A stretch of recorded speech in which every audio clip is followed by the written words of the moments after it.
मिताली के पति का स्वर्गवास हुआ तो उसके घर पर गरीबी ने डेरा डाल लिया और किसी ने उसकी कभी खबर तक न ली। एक दिन उसका भाई दुबई से आया तो मिताली ने अपने छोटे बेटे से कहा, सामने दुकान वाले के पास जाओ और उससे कहो कोल्ड ड्रिंक दे दे, मैं बाद में उसे पैसे दे दूंगी।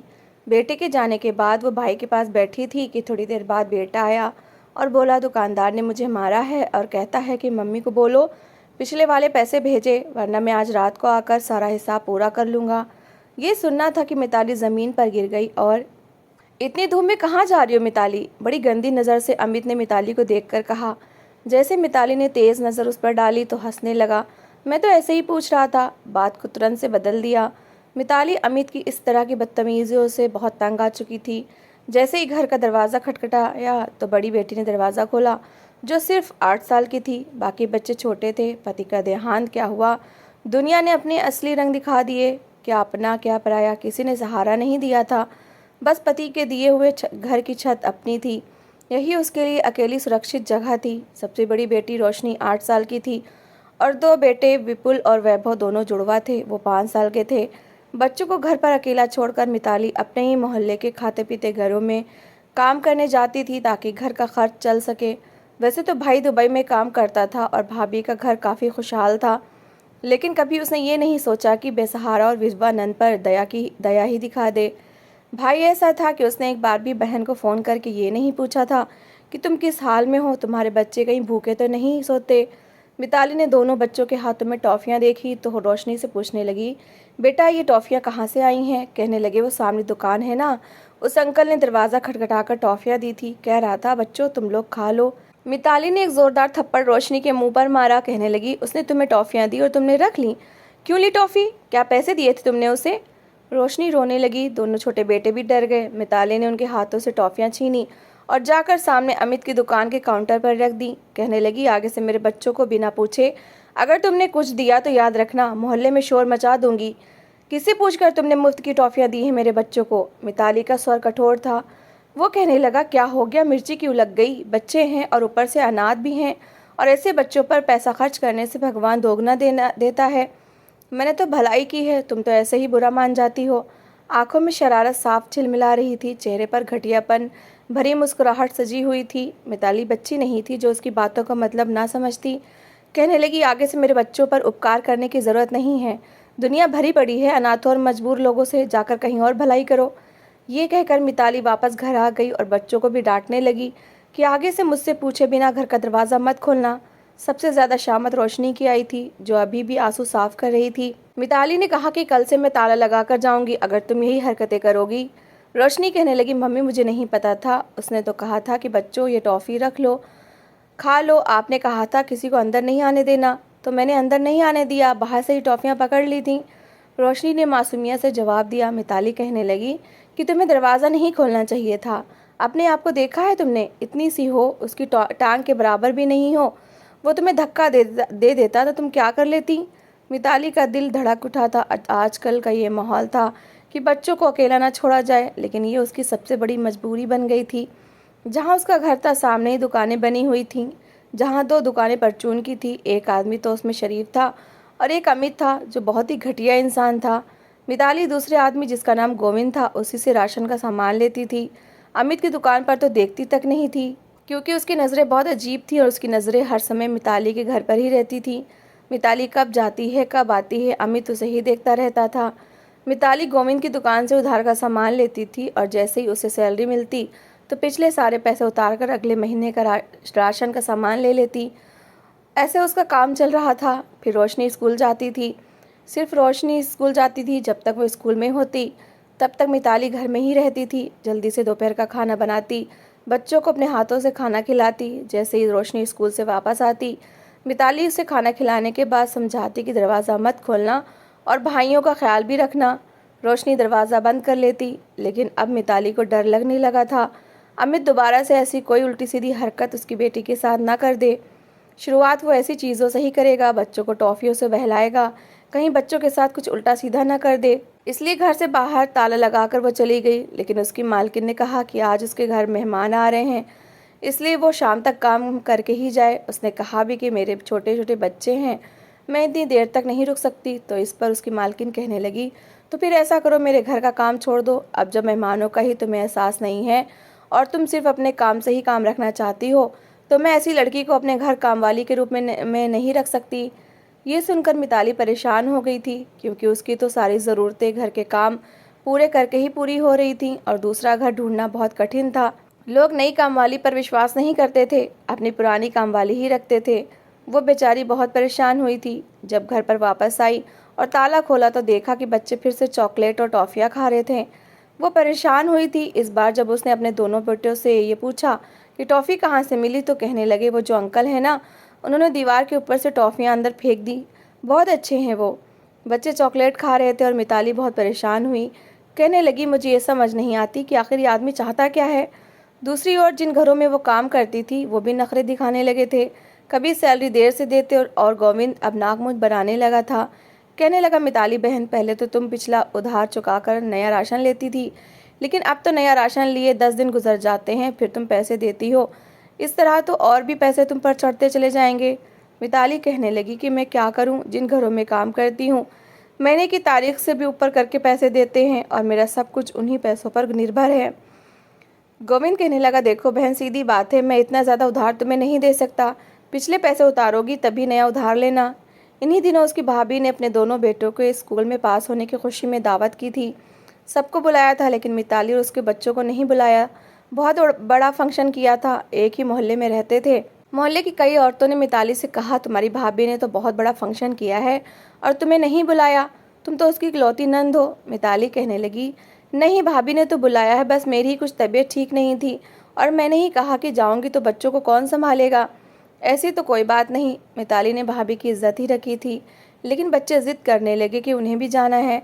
अच्छा खाने को मिलेगा। मिताली तो सिर्फ दाल सब्जी ही बनाती थी, या कभी कभी तो चटनी अचार से ही बच्चों को खाना खिलाकर उनका पेट भर देती थी। इससे ज़्यादा उसकी क्षमता ना थी। मिताली कैसे चली जाती जब भाभी ने बुलाया ही नहीं था। इसलिए बच्चों को डांटने लगी। बच्चे रोने लगे। मिताली कहने लगी, मेरे सर में दर्द है, ऐसा करो, जाओ गली में जाकर खेल लो, लेकिन 1 घंटे में वापस आ जाना। तीनों बच्चे गली में चले गए। मिताली चारपाई पर लेटकर सोचने लगी, आंसू बहाने लगी कि जब केशव जिंदा था तो यही भाभी और भाई उसकी कितनी आवभगत करते थे।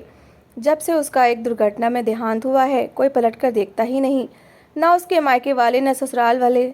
सब कुछ केशव से ही था। केशव क्या गया, काले पानी की सज़ा मिताली को सुना दी गई, जहाँ सिर्फ परेशानियाँ ही परेशानियाँ थीं। कहाँ उसकी ज़िंदगी में पति के रहते ऐश था। हर चीज़ की जिम्मेदारी केशव की थी। मिताली तो चिंता मुक्त रहती थी, बस उसे बच्चे संभालने होते थे या फिर घर, लेकिन अब घर भी संभालना पड़ता था, कमाना भी पड़ता था। 10 लोगों की बातें भी सुननी पड़ती थीं। कभी किसी की कड़वी कटीली बात भी सुननी पड़ती थी। चुपचाप सुन रही थी, किसी से कोई शिकायत नहीं कर रही थी, मगर अब आंखों से आंसू बह रहे थे। रोते रोते उसकी आंख लग गई। जब आंख खुली तो होश उड़ के रह गए। बच्चे अभी तक घर नहीं आए थे। जल्दी से बाहर गई तो देखा कि अमित उन्हें अपनी दुकान पर बिठाए चिप्स खिला रहा था, साथ में जूस पिला रहा था। तीनों बच्चे जूस के डिब्बे हाथ में लेकर जूस पी रहे थे। ये देखकर मिताली आग बबूला हुई थी। कहने लगी, तुमको समझ क्यों नहीं आता? क्यों हर समय तुम परेशान करते रहते हो? छोड़ो मेरे बच्चों को। तुमको किसने कहा कि इन्हें जूस और चिप्स खिलाओ? वो कहने लगा, ऐसा क्या हो गया? बच्चे भूखे थे, खिला दिया तो क्या हुआ? वो कहने लगी, मुझे नहीं चाहिए तुम्हारा उपकार। उसने ज़ोर ज़ोर से तीनों बच्चों के मुंह पर थप्पड़ मारा। उन्हें घर ले गई। फिर अपनी अलमारी के अंदर से कपड़ों के नीचे से कुछ 100 के नोट निकाले और सामने अमित की दुकान पर फेंक दिए। इस बार अमित के माथे पर बल पड़े थे, लेकिन उसने कहा कुछ नहीं। 2 दिन बाद मिताली की भाभी घर आई थी। जो खाना फंक्शन में बच गया था और बासी हो चुका था, वह उसके घर पर देने आ गई। कहने लगी, मेहमान बहुत ज़्यादा थे, इसलिए मैंने तुम्हें नहीं बुलाया। हाँ, ये खाना ले लो, बच्चों को खिला देना। मिताली ने देखा तो खाना ख़राब हो चुका था। कहने लगी, नहीं भाभी, इसकी ज़रूरत नहीं है, बच्चे वैसे भी खाना खा चुके हैं, आप किसी और को दे दीजिएगा। उसकी भाभी कहने लगी, कितनी अकड़ है तुम में। मैंने तो पहले ही कहा था तुम्हारे भाई से कि मैं नहीं जाऊंगी मिताली के घर, क्योंकि उसका नाक अभी भी बहुत ऊंची है, किसी की दया बर्दाश्त नहीं करती। मिताली कहने लगी, मैं मेहनत करती हूँ, दाल रोटी खिलाती हूँ, चटनी खिलाती हूँ, लेकिन आज तक मैंने कभी अपने बच्चों को बासी और बदबूदार खाना नहीं खिलाया। ये सुनना था कि उसकी भाभी तबके रह गई। कहने लगी, अरे अनाथ बच्चे कचरे से उठाकर खाते हैं, तुम तो शायद अपनी औकात ही भूल गई हो। ये कहकर वो चली गई, खाना भी साथ ले गई। मिताली को बहुत दुख हुआ था। क्या समझ रखा था उसकी भाभी ने उसे? कुछ भी था, लेकिन वो मेहनत करके कमा रही थी, अपने बच्चों का पेट पाल रही थी। जब उसे गरीब नंद को अपने घर की दावत में बुलाना स्वीकार नहीं था, तो बासी खाना क्यों उठा कर ले आई थी।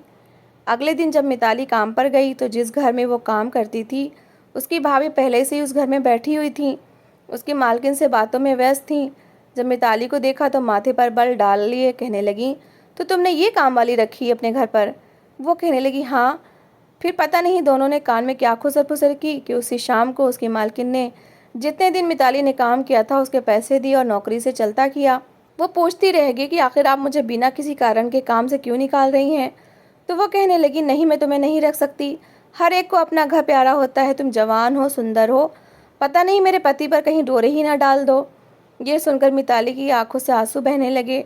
उसने तो आज तक ऐसा कुछ नहीं किया था, अपने काम से काम रखती थी। उसने कभी भी मालकिन के पति को देखा तक नहीं था, ना ही नजरें उठाने की कोशिश की थी। जरूर उसकी भाभी ने ही इस औरत के कान भरे थे। पूरे 3,000 का काम उसका छूट चुका था। चाह कर भी वो अपने आंसू रोक नहीं पाई थी। अपने आंसू साफ करते करते घर पहुंची थी। दरवाज़ा खुला था, बच्चों के रोने की आवाज़ आई। देखा तो छोटे बच्चे के सर पर चोट लग गई थी। वो परेशान हो गई। जल्दी से रिक्शे में बिठा के बच्चे को अस्पताल लेकर गई। उसके सर पर टाके लगे थे। घर आई तो परेशान हो गई, क्योंकि 2,000 डॉक्टर के क्लिनिक पर ही लग गए। समझ नहीं आ रहा था कि महीना कैसे गुजारेगी। इस बार तो 2 महीने का राशन सर पर चढ़ गया था, और अब गोविंद उसे और राशन देने से भी इनकार कर चुका था। वो फूट फूट के रोने लगी। भाभी ने तो खुद कभी ये ख्याल नहीं किया कि विधवा नंद के हाथ में ही कोई ज़रूरत के पैसे रख दें। बजाय देने के उसका काम भी छुड़वा दिया था। उस पर गलत आरोप लगाए थे। वो औरत तो पता नहीं मोहल्ले में कहाँ कहाँ मिताली के बारे में कैसी कैसी बातें करेंगी, कहीं उसके दूसरे घर भी ना छूट जाए। मिताली बहुत परेशान थी। घर में राशन ख़त्म हो रहा था। दूसरे घरों में तो काम करने से उसे सिर्फ 5,000 ही मिलते थे। इसमें से भी 2,000 बच्चे के सर की चोट पर लग चुके थे। 3,000 में उसे बच्चों के लिए दूध लाना था, बेटी की फीस भी भरनी थी। क्या करती और क्या ना करती। बिजली का बिल पिछले 2 महीने से नहीं भरा था। ये समझ नहीं आ रहा था कि उसे क्या करना चाहिए और क्या नहीं करना चाहिए। उसने रोशनी को भी स्कूल से हटवा लिया। रोशनी कहने लगी, मम्मी, मैं स्कूल क्यों नहीं जाऊंगी। कहने लगी, अभी रहने दो, क्योंकि उसने स्कूल जाकर बात की थी। वो कह रहे थे कि जब तक आप फीस नहीं देंगी हम बच्ची को आगे नहीं पढ़ाएंगे। वो नहीं चाहती थी कि रोशनी को खुद को स्कूल से बाहर करे, इसलिए खुद इससे ही घर पर बिठा लिया। लेकिन जब बच्चों को देखती तो खून के आंसू रोती थी। कोई नहीं था उसकी खबर लेने वाला। ज़रा सी बात पर भाभी ने उसका वो काम भी छुड़वा दिया जो अच्छा लगा हुआ था।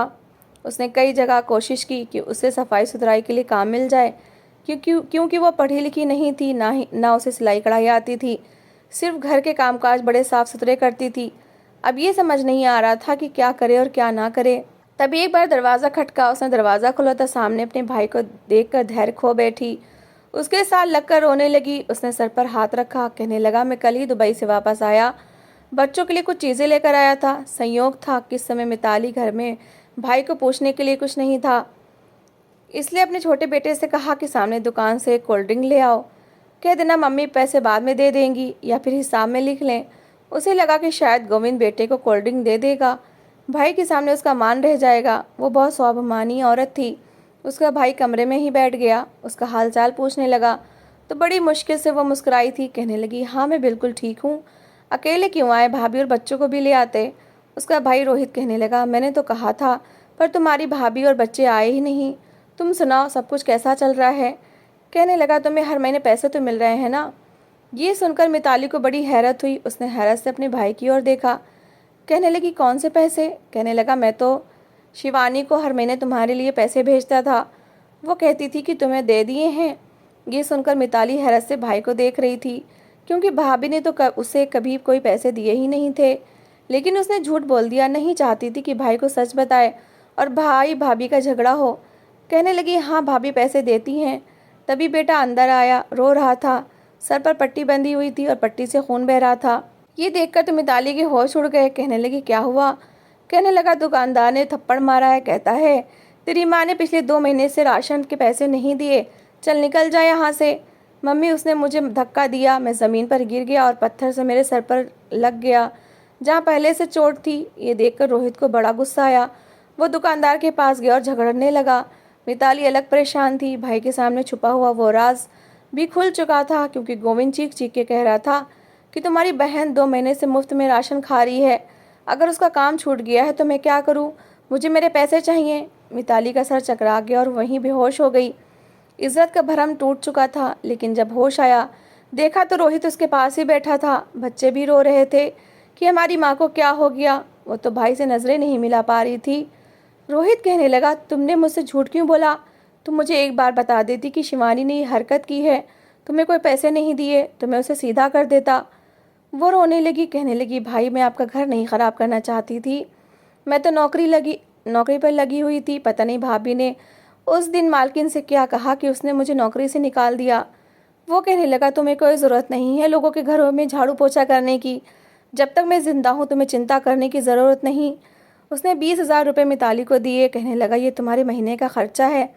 अब हर महीने मैं खुद तुम्हें पैसे दिया करूँगा। मैं नहीं जानता था कि शिवानी तुम्हारे साथ ये सब करेगी।